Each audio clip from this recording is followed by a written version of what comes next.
Juliette Boulet, bonjour. Vous êtes porte-parole chez Greenpeace en Belgique. Dans le passé, vous avez été députée, membre du Parti écolo, et vous êtes aussi une spécialiste de la construction européenne. Alors, au bar de l'Europe, je vous ai servi quelques petites tranches de saucisson. N'y voyez pas de provocation. Même si Greenpeace lance une nouvelle campagne contre la viande, l'objectif, c'est de réduire la production et la consommation de viande de 50% d'ici 2050. Pourquoi faire ? Mais alors, on ne lance pas une campagne contre la viande, mais plutôt une campagne pour sensibiliser à la manière dont on mange de la viande aujourd'hui. Parce qu'en fait, malheureusement, tant au niveau mondial qu'européen ou que très belgo-belge, eh bien, nous mangeons tous beaucoup trop de viande. Par rapport aux recommandations du Conseil supérieur de la santé, d'une part, ça a un impact néfaste sur notre santé. Le CIRC, donc le Centre international de recherche contre le cancer, dit que la charcuterie est cancérigène. Si on en consomme de trop, c'est dangereux. Vous mais essayez aussi, de faire peur, en fait. Non, mais aussi parce que ça a un impact sur l'environnement, sur le climat très très important. Le secteur agricole représente 24,5% des gaz à effet de serre et donc qui ont un impact très important sur le changement climatique. C'est pour ça qu'on veut conscientiser la population à manger moins de viande, à réduire sa consommation de viande. C'est bon pour leur santé et c'est bon pour le climat également. Mais vous dites que le secteur de l'élevage est davantage responsable du réchauffement climatique que tous les camions, toutes les voitures, tous les avions dans le monde réunis. On peut croire ça ? Effectivement, on a calculé, et pas simplement Greenpeace, mais aussi d'autres organisations scientifiques, mettent en évidence que l'impact de l'élevage, donc pas l'agriculture, mais l'élevage lui-même, est responsable pour l'équivalent du secteur de l'aviation en termes d'impact sur le changement climatique. Mais il y a aussi des conséquences sur la déforestation, sur la qualité des eaux, sur la qualité des sols.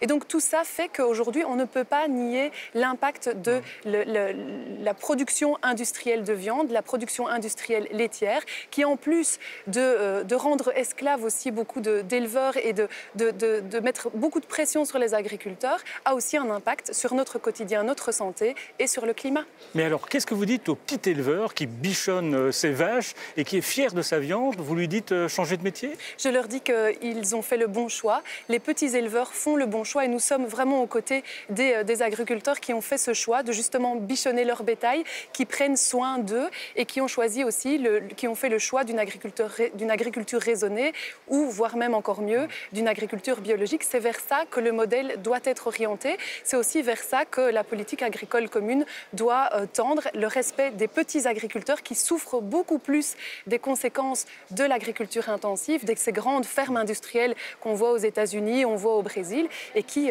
rendent justement la vie impossible à ces petits éleveurs qui, eux, pourtant, produisent une nourriture et une alimentation de très très bonne qualité. Et il faut encourager les gens à se tourner vers cette production locale, se tourner vers cette Et vous comptez sur le Parlement européen pour ça ? On y est ? Absolument. Oui, bien sûr, parce que bientôt, on va commencer les négociations sur la nouvelle politique agricole commune. Et on a mis en évidence que la politique agricole commune, malheureusement, subventionne beaucoup trop l'agriculture industrielle et laisse de côté les agriculteurs, les éleveurs qui ont fait le choix d'une agriculture qui protège l'environnement et qui protège notre santé. Alors, vous comptez sur les responsables politiques, sur les députés européens, vous comptez aussi sur le citoyen, sur le consommateur, que vous incitez à changer de comportement alimentaire, en quelque sorte. Oui, effectivement, c'est important parce qu'en Belgique, le Conseil supérieur de la santé a mis en évidence que nous mangeons 2 fois trop de viande, que les enfants aussi mangent 2 fois trop de viande et c'est mauvais pour la santé. La charcuterie est mauvaise pour la santé quand on en mange de trop.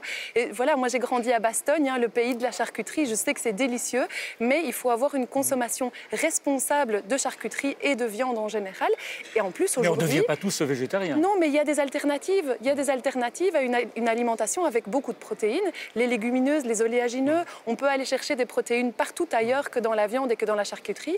Et si on diminue, eh bien on a un impact aussi sur le changement climatique. Alors, j'ai un petit panier de la ménagère. Oui. On va voir qu'est-ce qui est bon, qu'est-ce qui n'est pas bon, qu'est-ce que vous jetez, qu'est-ce que vous mangez, etc. Alors, le lait, c'est bon, le lait.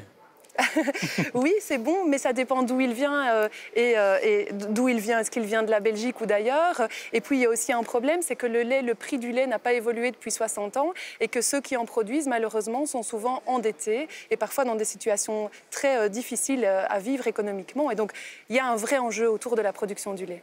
Alors, un concombre, il est bio, hein, Oui. avec le petit logo européen. Oui. En revanche, il est emballé dans du plastique. Qu'est-ce que vous dites? Oui. Vous mangez pas? C'est bon les concombres bio, mais c'est encore mieux si on va les acheter chez le petit producteur directement pour éviter justement toutes ces questions d'emballage, parce que la question du plastique est un enjeu aussi. Alors ça, vous mangez, hein, je parie, ce sont des petites carottes bio. Oui, effectivement. Pas d'emballage plastique, donc ça c'est bon. La pomme?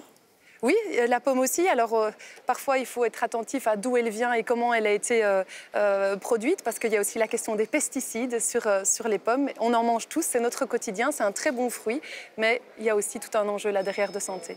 Voilà, des carottes anciennes. Plutôt anciennes, oui. Qu'est-ce que vous faites avec ça? Ça vous donne des idées? Une très bonne soupe, éventuellement avec un potimarron, par exemple.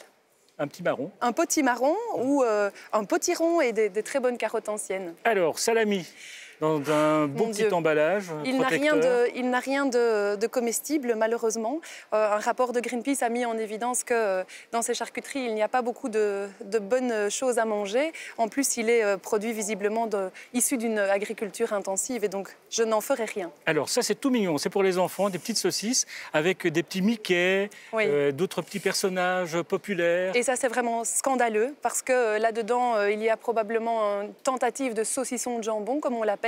Et dernièrement, on a mis en évidence que là-dedans, il n'y a rien de bon pour la santé de nos enfants. Or, avec un packaging, un emballage comme cela, on tend justement à ce que les petits-enfants, souvent c'est dans des rayons à hauteur de leur visage, disent à leur papa et maman d'acheter ça. Et il ne faut absolument pas l'acheter parce qu'il n'y a rien de bon là-dedans. Donc ça, on jette? Absolument, voilà. Merci. Et alors, vous avez l'accord des Schtroumpfs, en fait. Vous avez lancé un Logan et un logo. Tout à fait. Et donc, dans les campagnes... d'abandonner les charcuteries malsaines. Oui, voilà. Et donc, dans la manière de travailler de Greenpeace, il y a d'abord toute une investigation et une tentative de négociation avec différentes entreprises. Et donc, effectivement, là, on a mis en évidence que parfois, ces charcuteries-là n'étaient pas très bonnes pour les enfants, comme je viens de le dire. Et on a tenté de parler, d'entamer des discussions avec ces entreprises pour qu'elles abandonnent cette nourriture et qu'elles se tournent vers autre chose. Et effectivement, là, il y en a une qui a été positive dans sa réponse. Juliette Boulet, prenez une petite boule surprise avec une question surprise que vous allez dire sans crainte et à haute voix. Manger des insectes, une bonne idée. Eh bien voilà une autre forme de protéines intéressante. J'ai mentionné les oléagineux, les légumineuses, le riz, etc.